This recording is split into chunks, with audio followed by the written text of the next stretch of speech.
Hello, Chris. Hey, Chris. Hello. Hello. Hello. Nice to see you again. Yeah. And now the tables have turned. Yeah. So Thanks yes, for re-inviting me. So yeah.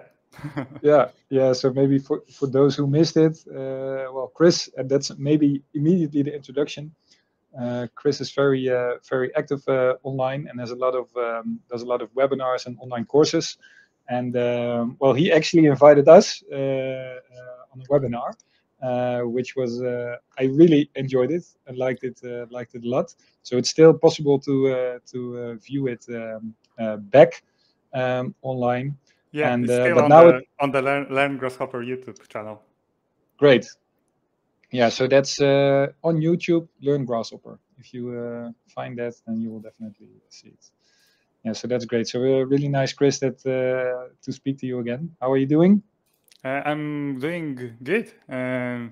It was nice to see you here. Maybe our last meeting was better in Barcelona, more sun. Yeah, yeah, yeah. Because where are you at the moment? I'm in Poland right now with Oh, yeah. family. Okay, okay. And is it already sort of winter is coming there already, or is it No still? winter, but it's rainy and it's dark already. So yeah, Yeah, I think that McNeil meeting in Barcelona was in the better conditions. yeah. Great.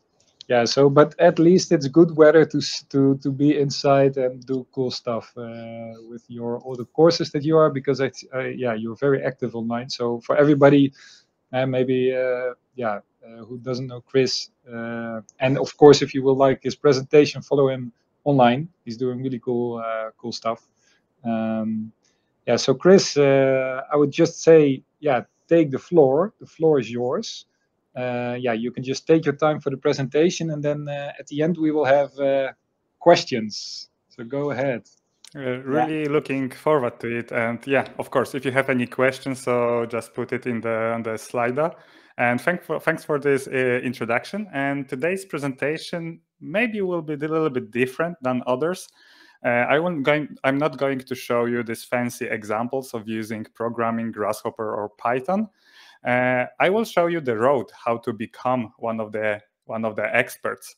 And I will start with my mistake that I did why I was learning Python other day. Actually, after university, I wanted to learn Python. Someone said that, Chris, it's super easy, super cool, and it's future.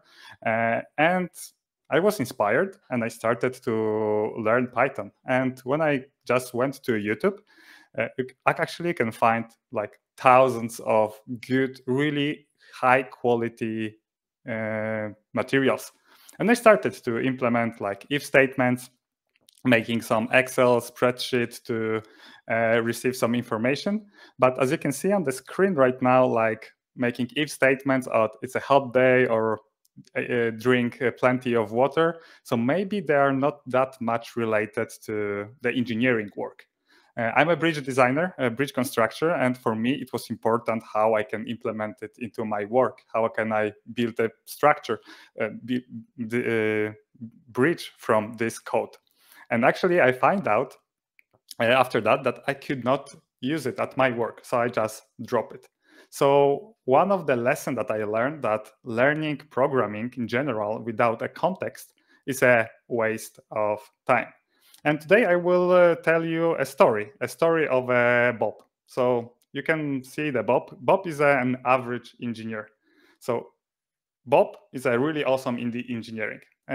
He knows how to calculate structures. He knows how to make a cool 2D drawings and 3D visualization.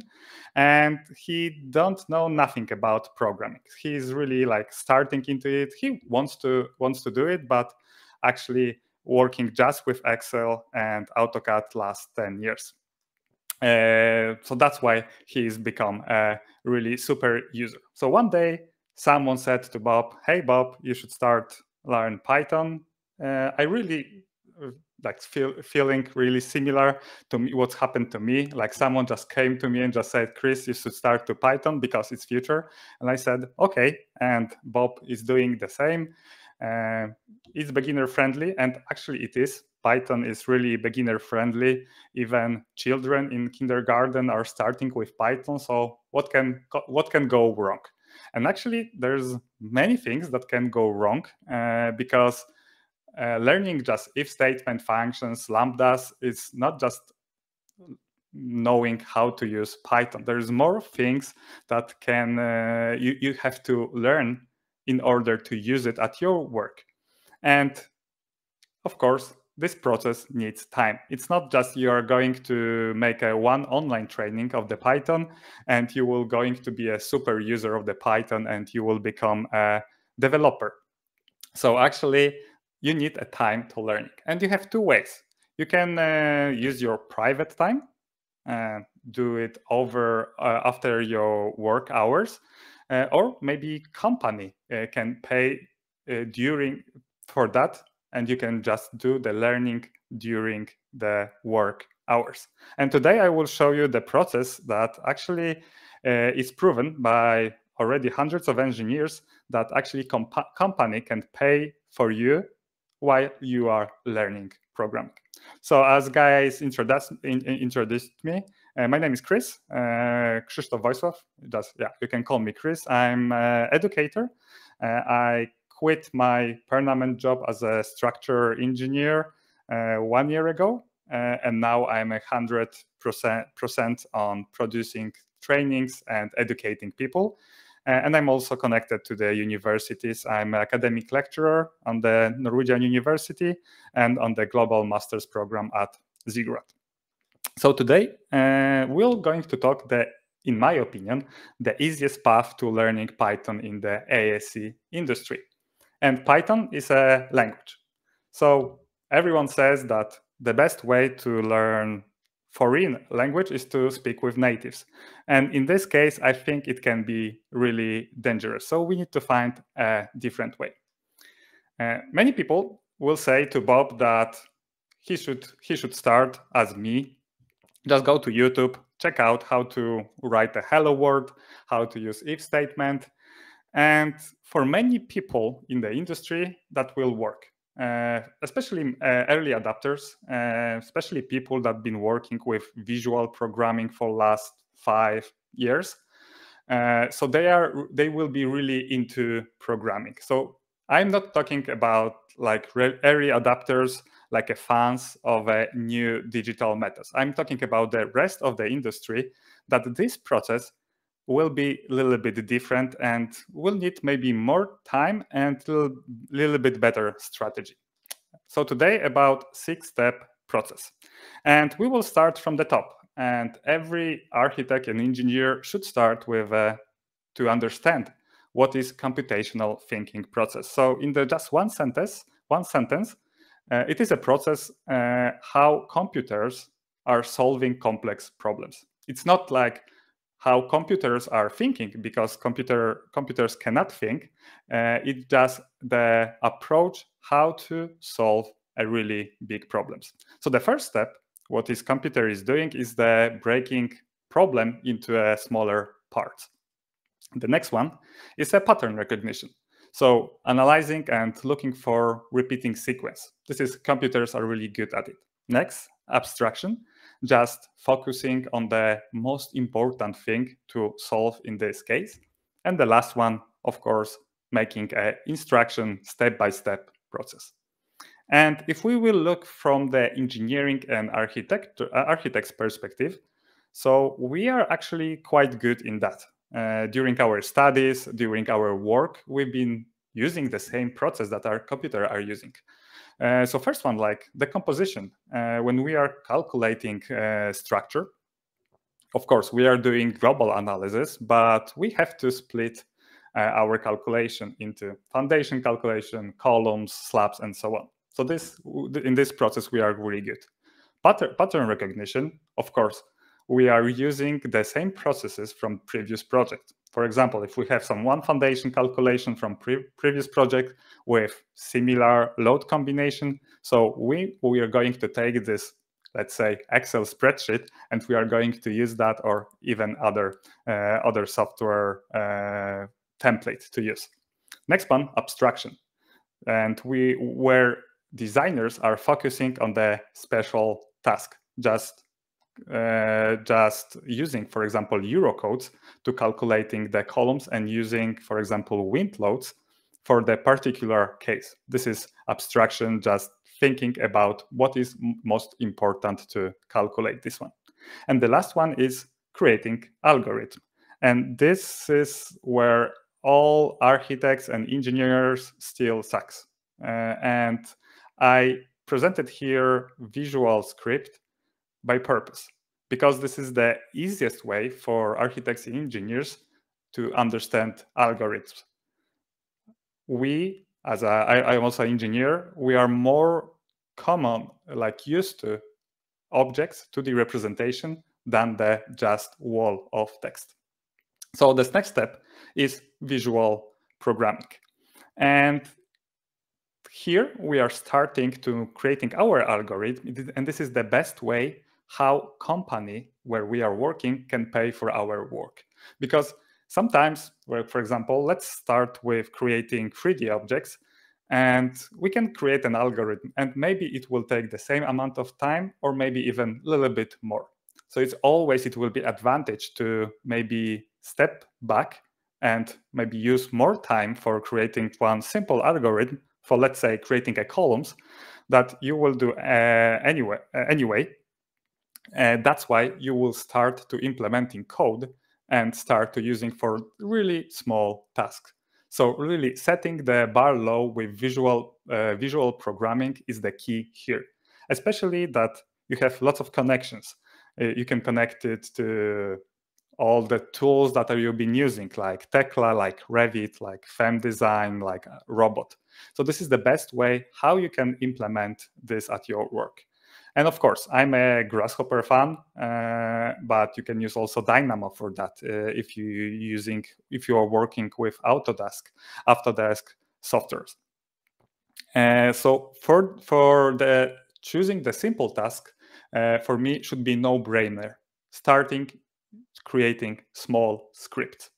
But after that, after maybe some months, some years, you will see that there is some limitation. Maybe you will want to go beyond Grasshopper or Dynamo and start to a little bit write your own code.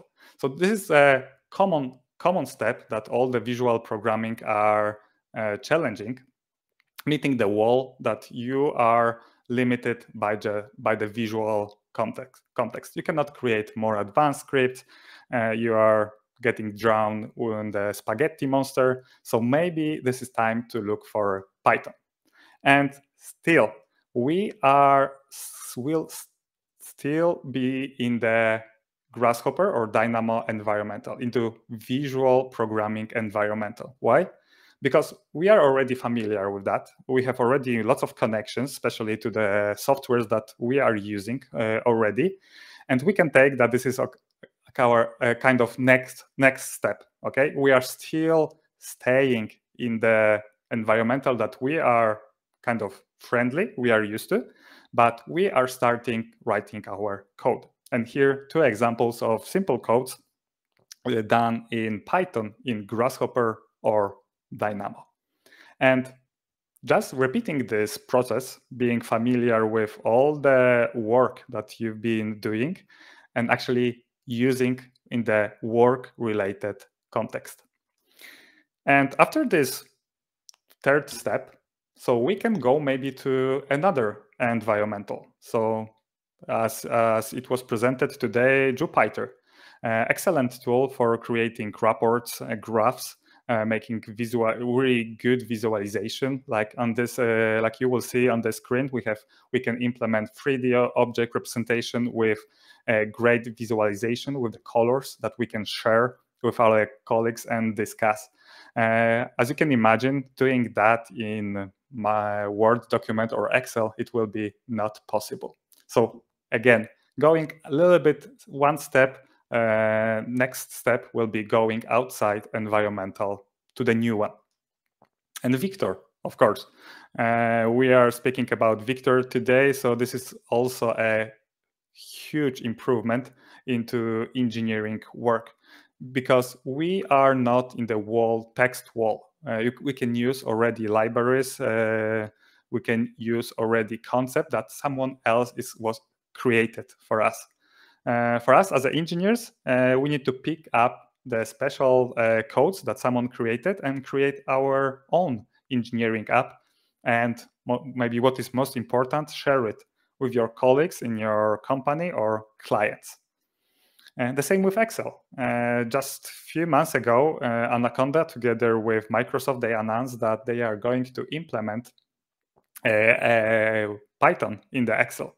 So if you know already some basics, you already know how to import, let's say, libraries, so you can already test it at your work. In addition to the work that you've been creating, so finally now you can create maybe better visualization, cooler graphs that someone at your work will pay for that. Okay, so we have 4 steps, and now finally we are in the text-based integrated development environment. Here we can finally say that engineers are becoming hackers. But okay, but be real.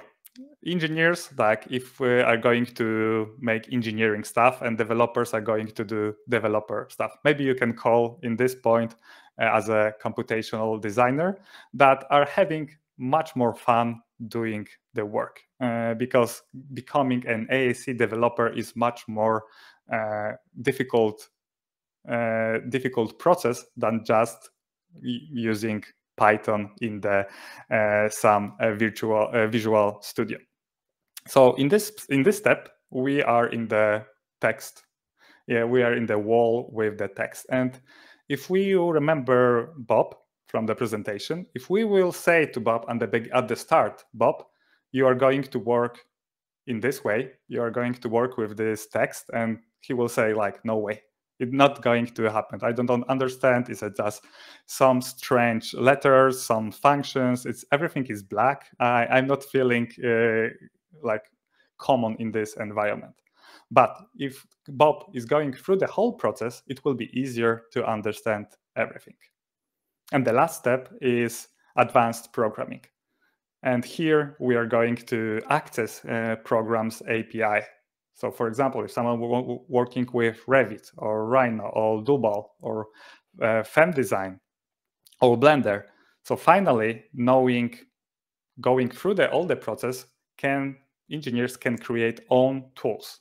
Maybe not waiting for Autodesk to release the new feature in next 10 years, but just create this tool. So yeah, so this was the 6-step process that I wanted to present. And one thing that I want that you will remember from this presentation, that the learning of Python for the average engineer is not that easy like everyone is saying. And we are living in really exciting times. There's lots of new technologies, and of course we have ChatGPT that can write a code for us. But even simple code generated by artificial intelligence needs to be understood by an engineer. So that's why I've been working with Norwegian University to create a program called Programming in AEC to give tools for engineers and architects that have been struggling with going beyond AutoCAD and Excel. So what we are doing right now is we are transforming engineering work into fun with programming, because it's a lot of fun. Like every computational designer will say that his or her work changed dramatically after starting coding. So in this process, in this program, we are going exactly the same path that I presented. And today we are speaking about the Python, and in our Python release, we are going to work on the introduction lesson to VIKTOR. So everyone who will use this code, UCODE, so will get 10% off for the Python in AEC fundamentals, where we are going to present how to create your own engineering building apps. So that's it for me. If someone is interested, I'm really looking forward for the questions, and thanks for having me here.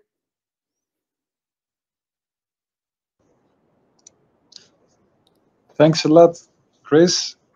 Super nice to see this presentation, and also that, because I really recognize what you told about these steps, right? So also when I started sort of still doing a lot in Excel, and then I knew Python was there, and then I also always had troubles. Okay, how do I install Python? How does this work? And then Correct. so I really like that you sort of take these that you present these steps. So hopefully for all the viewers that will help also to take these first steps.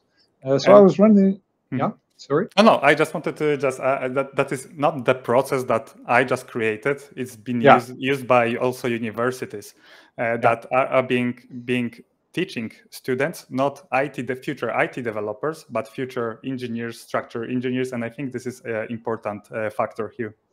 Yeah, great.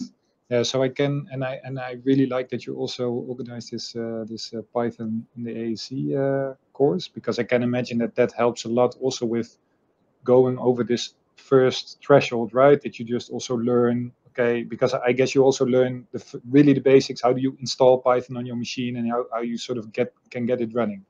Correct. From all the basic, so no pure knowledge is required. But again, as I said, if you're starting with visual programming first, you will have advantage on that because it will be easier to understand what is the data types, what are loops, if statements. So not everything will be new for you. Okay, great. And when does it start, the programming in AEC course? I actually started 2 days ago. So, really? And people can still join? Yeah, actually it is until 16th of November. So still 1 week to go, and afterwards it will disappear. And yeah, we are not going to have planned to release that in next year. So yeah, so this is the last chance to join. Great. Okay, so Ananda, we also have some questions from the crowd. So we have a few questions of the crowd. One is actually referring to a webinar you gave some time ago, in which you compared Python to C# inside the AEC industry. So maybe you can share like the most important lessons of that webinar. Yeah, actually it was a huge battle between a strong community of Python and strong community of C#. And it was kind of fun to promote this webinar. Because it was huge, like all the supporters of Python were together and just giving good arguments why Python is better, and the same with C#. So for me, it was like organizing a football game between two clubs. But the results. Of course, there are two most used languages in the AEC industry: C# and Python. C# has a huge, all the developers in AEC are mostly using C#. And this is the thing, because you can create more stable, huger, more complex, more reliable scripts. And this is like here, C# wins everything. But another side, you have Python, which is much more easier to learn. And C# is another type of language than Python, so you need more time to understand it. So for everyone who is just starting the journey, so we really recommend to start with Python. And for example, is Python also win in the machine learning and data analysis? There's not, you cannot compare. C# has some libraries, but Python wins in this one. So actually, I can spoil that workshop, but of course you can go and still watch it. But it was a draw. It was a draw, and I think everyone was happy with this result, because my experience shows that the best experts in our industry knows both. Especially Python, because you can just do a quick job, quick coding, some prospect, and then if you would like to take this project in more advanced levels, so you use C#. So yeah, so knowing both is a key. Cool. Hey, Pavel has a question, and I think this is like a common concern I'm seeing, but he's asking, is it worth learning programming if ChatGPT 5 is doing all kind of tasks based on text, not so also programming. Yeah. Or should Bob still learn programming? Yeah, it's a good question. Yeah, I don't know if you guys seen Sam presentation, the Sam from OpenAI.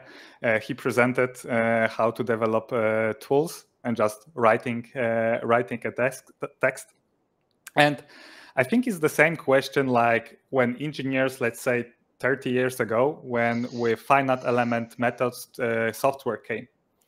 And it was possible to just model a beam or the structure, just put laws, put constraints, and get the results. And we could, in the same time, we could say, okay, why we should go 5 years to university? Why we should go study math? Because like everything can be done. And I think it's the same issue here. Of course, maybe you don't have to create like crazy tools because some of the manual work will be done for you with the ChatGPT, but still understanding the concept, it will be a key. And sometimes like people, also students ask me, yeah, Chris, I just write, I will ask this for ChatGPT and I will get answer. But yeah, but let's be realistic. Still, we need engineers to engineer. Yeah. I think you touched a very important point there. So we are also very pro that engineers that do like the bridges of the structures, that they do the software programming and create their own tools for the exact same reasons. Now, so you really need to know and have that field experience on how those objects are designed to really be able to automate the process. Yeah. We have another question from Brian. And he's asking, what is the biggest limitation that you encounter inside Grasshopper and that it pushes you out of it?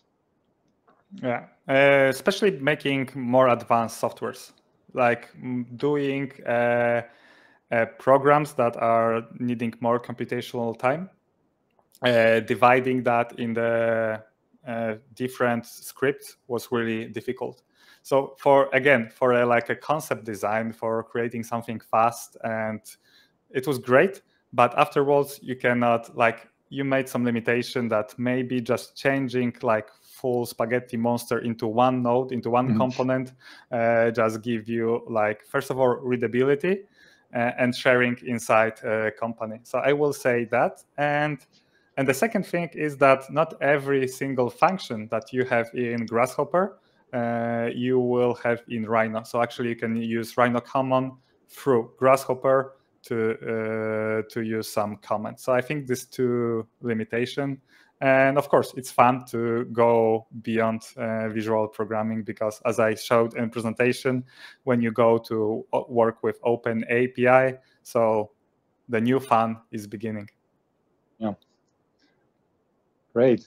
So one final question that I have, Chris, and that's more about so what I found really interesting is what you showed on that the company sort of pays for your development or that you do it yourself. And what I really often see is that a lot of people in the beginning, they just do this in the evening hours and in the weekends, because they basically I think for them it's quite difficult to get the time and maybe also some money for doing some courses.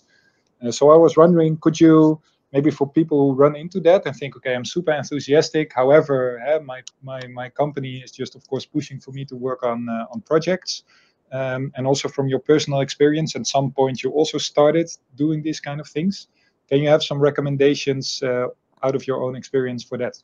Yeah, my experience will be not that good example because I learned based on the architecture stuff. And I remember that I was fascinated by parametric design, and I've been doing that at my extra time, and I showed to my boss what I've been working with. So I showed all the examples from the architects, like this crazy geometry, organic shapes, abstraction points, and I showed to my boss, and my boss, okay, Chris, but none of the bridges that we are designing looks like that.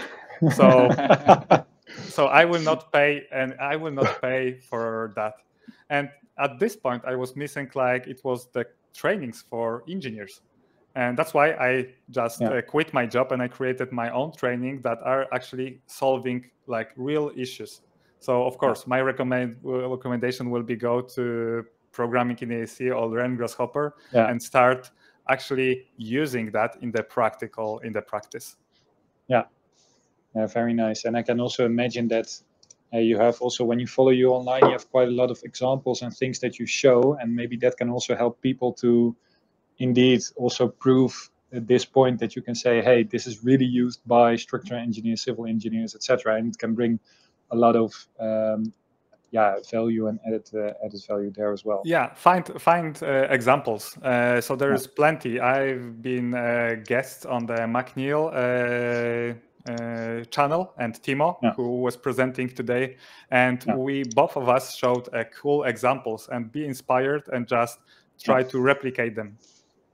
Yeah, great. Well, thanks so much, Chris, and for everybody, of course, if you're interested in this, definitely follow Chris, subscribe for the courses, because I think I think the work that you're doing is, I think, super good and super well for the industry. So thanks for having me, and looking forward to our collaboration and creating some trainings about VIKTOR. Yeah, definitely. Definitely. Cool. All right, Chris. Thanks. Have a good evening. Bye. Good evening. Bye-bye.